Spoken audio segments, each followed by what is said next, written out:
tonight to share with you my story, to share with you the stories of community members, and to help you think a little bit about what your story will be in aging.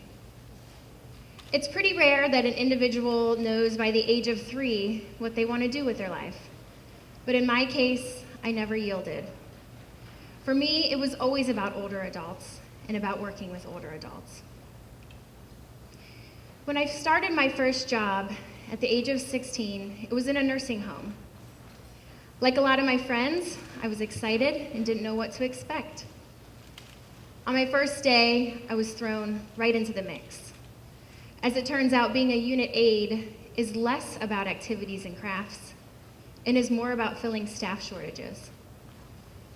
It was the first time that I helped someone to the toilet, the first time I gave a bath, the first time I helped someone get dressed. But it certainly would not be my last. As it turned out, I had a long career as a caregiver. Most often, it was with older adults, but sometimes it was also with individuals with disabilities. And as we think about aging, you might think needing help is synonymous with growing older, but it's not. So I thought I might share a story of a young man that I helped. He had cerebral palsy, and he was 10 years old, with 3 younger brothers with tons of energy that loved to do all kinds of activities. And it was within this role that I learned about advocacy and about the refusal to be okay with status quo. You see, when Matthew's little brothers would go out and play on the playground and he couldn't get there, his mom and I would pick him up and bring him out. When we went to the water park and they had zero-entry pools, which he loved, but wanted to go down the water slide, I would hoist him underneath his arms and she would carry his legs and we would carry him to the top of the slide. One of us slide down, he would go, the other, and we'd carry him out of the pool. A refusal to allow him to miss out on anything. And for me, learning about all of these different things within my career really helped me to realize in those moments of caregiving, those personal exchanges, it's all about dignity. It's about respect. It's about creating a space for individuals to contribute. It's been nearly 20 years since that first job, and I haven't seen everything, but I've seen a hell of a lot. And everywhere I go, I carry with me the message of choice and contribution.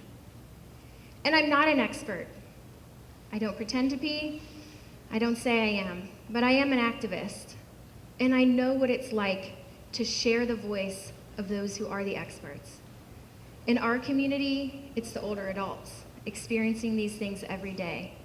And so I stand behind and beside and with elders in the community so that they can share their experiences, their challenges, and their ideas. Why are we talking about this? Why does it matter?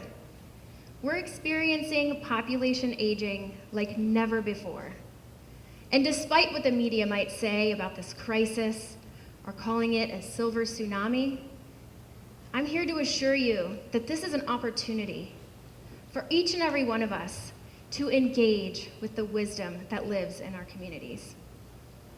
To say, we will not view this as a problem, but we will view this as a way to come together, each and every one of us, to make the changes needed so we can all thrive as we age. I want to tell you a little bit about my role now. As Director of Age-Friendly Columbus and Franklin County, it is my honor to go out every single day and to create platforms for elders in our community to share their voice, to share their stories. Creating focus groups where we hear what people need and bringing that message not only to individuals that are younger, but to individuals making decisions. What you learn in those conversations is about incremental changes that can make transformational impact. The first concept I want to talk about is related to housing. What home will you live in as you age, and who will be there? What if you needed a little extra income to be able to stay in that home? Our community is the second in the US to pilot a program called Nesterly, where we match older adults with spare bedrooms with younger generations or older generations who are seeking lower rent. Perhaps in exchange for that lower rent, you might pull the trash cans out, shovel the snow in the winter, or mow the grass in the summer. After thinking about your home, maybe you think about your neighborhood and your friends. How will you stay engaged as you grow older? I'm so excited to share with you that in Columbus, Ohio, we have 5 villages.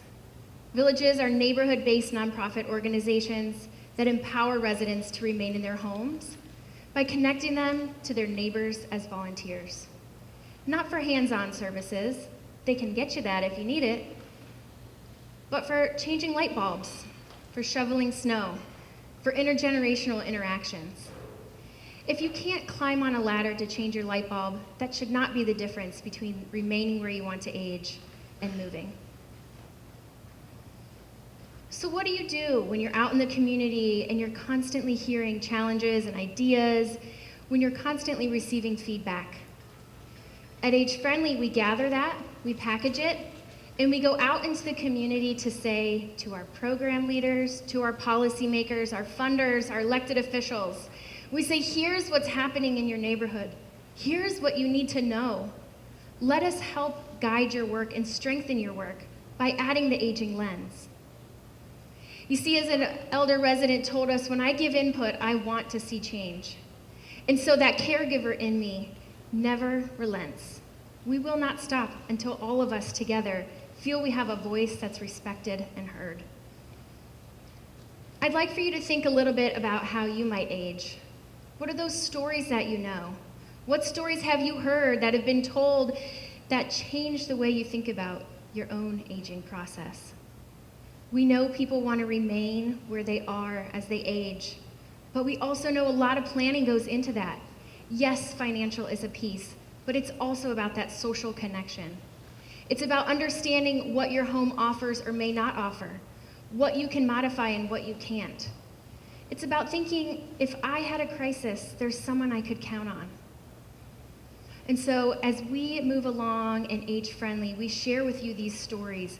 We look at things through the lens of the older adults. We share their choices, their voices, and their faces. As you think about your own aging, I want you to consider, how do you want to age?